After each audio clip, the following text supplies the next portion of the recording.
Muy buenas tardes, subsecretario López-Gatell. Muy buenas tardes, doctor Novelo, titular de COFEPRIS.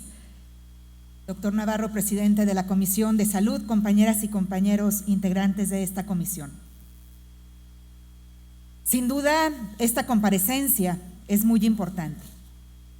Y antes de iniciar con mis preguntas, me voy a permitir quitarme el cubrebocas. Quiero hacer un énfasis especial,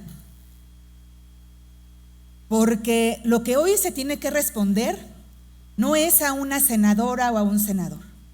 Las respuestas son a millones de mexicanas y mexicanos que han tenido dudas desde que inició esta pandemia y quizás desde que inició la administración. Subsecretario, en la comparecencia en el mes de mayo hubieron demasiados vacíos en las respuestas que se hicieron, en las respuestas que se dieron y algunas preguntas que quedaron sin contestar. Pero también me llama la atención que hoy en su exposición no se mencione absolutamente nada de las vacunas para niños y niñas, que es una responsabilidad de la subsecretaría a su cargo. Que más bien la exposición venga sobre las estadísticas de Coneval y no sobre las acciones que se están haciendo desde esta administración.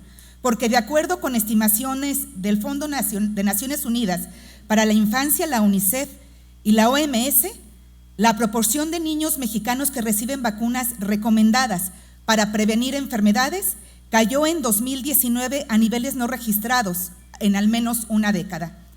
El porcentaje de infantes nacidos a los que se les suministró la vacuna BCG contra tuberculosis fue de 76% en el 2019, 20 puntos porcentuales menos por debajo del nivel registrado el año previo.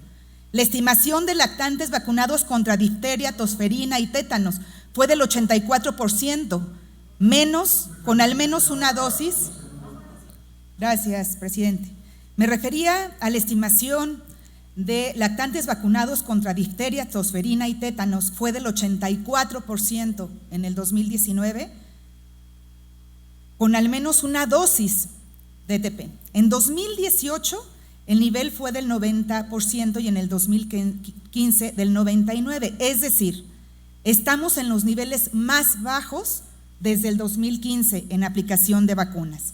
Y esto es parte de la responsabilidad de prevención y promoción a la salud. Pero también la duda sigue existiendo. Después del escenario catastrófico que usted nos mencionó, que se vería si llegábamos a las 60,000 muertes, ¿cómo le llamaría usted, subsecretario, al siguiente escenario, cuando ya vamos cerca de las 85,000? Ya pasamos por la alerta, por la fase 1, 2, 3, ya llegamos al escenario catastrófico de llegar a 60,000, vamos en casi 85,000. ¿Cómo se le llama a este escenario? Los números siempre confundieron a propios y extraños, tanto los números de los medios nacionales como internacionales aquí, así como los datos de propios gobiernos estatales, pues nomás después de 6 meses no checan, no hacen sentido. Lo comentaba hace un momento mi compañera Silvana. Mike Ryan, director del Departamento de Emergencias Sanitarias de la OMS, todavía hace poco más de un mes, en el mes de agosto, declaró: la escala de la pandemia por el COVID-19 está subestimada y poco reconocida en México. ¿Será que los de la OMS no son expertos ni científicos y quizás no conozcan el sistema de salud en México? Porque, señor subsecretario, de acuerdo con estas declaraciones, el especialista señaló que además el número de pruebas siendo todavía insuficiente, el nivel de positivos era del 50%, lo que significaba que mucha gente no está bien diagnosticada o se le diagnostica tarde. ¿Insistirá en que el modelo Centinela ha sido todo un éxito en esta pandemia? También somos un país que ha perdido la mayor cantidad de vidas en su personal de salud. ¿En verdad esto no le da enojo, frustración a las personas que se juegan el papel más importante en esta batalla? Les recuerdo unas palabras que usted dijo en la mañanera en Palacio Nacional.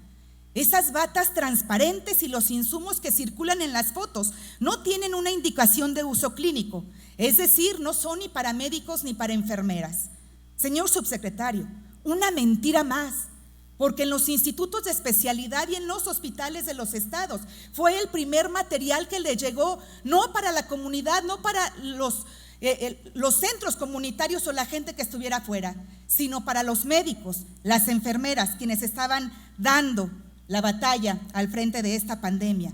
Primer lugar a nivel mundial en quienes han perdido la vida, trabajadores del sector salud. Y una pregunta que le hice al secretario de Salud y que no me supo, no quiso responder.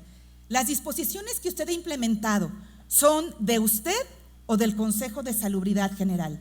Porque cuando se declaró la pandemia y la emergencia sanitaria, se hizo todo un show, incluso incluyeron al secretario de Relaciones Exteriores como integrante del Consejo de Salubridad para que pudiera ser el vocero. Y de repente nos cambiaron al vocero y ya no supimos si el Consejo de Salubridad General asumió la responsabilidad de esta pandemia o solo usted como vocero.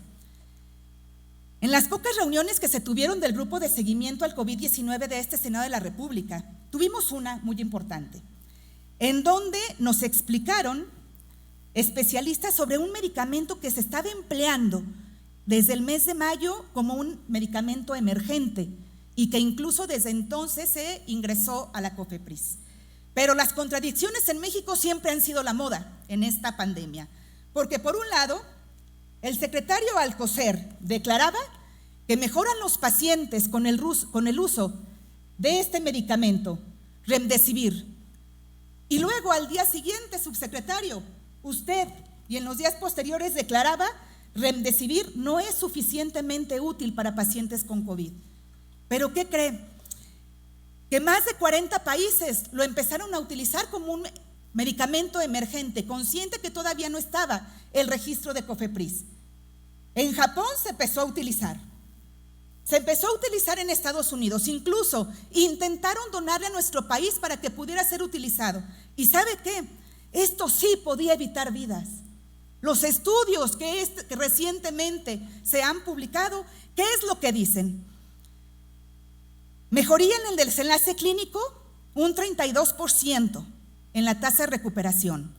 4 días de estancia hospitalaria con reducción del tiempo de recuperación. 65% más posibilidades de mejoría clínica al día 11. Reducción en la progresividad de la enfermedad. Reducción en la mortalidad. El 62% del riesgo de mortalidad comparado con el tratamiento estándar. Subsecretario, sí había formas de evitar muertes. Sí había formas de evitar ese exceso de mortalidad, señor subsecretario. Ya lo dijo la INEGI, los datos que nos presentan, por mucho no son los datos reales. Lo han dicho expertos internacionales y nacionales. Hay un exceso de mortalidad que no está registrado. Solo supimos que se acabaron los certificados de defunción. ¿Eso no era una señal de un exceso de mortalidad no registrada? Por favor, señor subsecretario, sí existen otros datos que nos dan las estadísticas de especialistas de la OMS, INEGI, pero también, subsecretario, basta de mentiras. México necesita hablar con honestidad. Muchas gracias.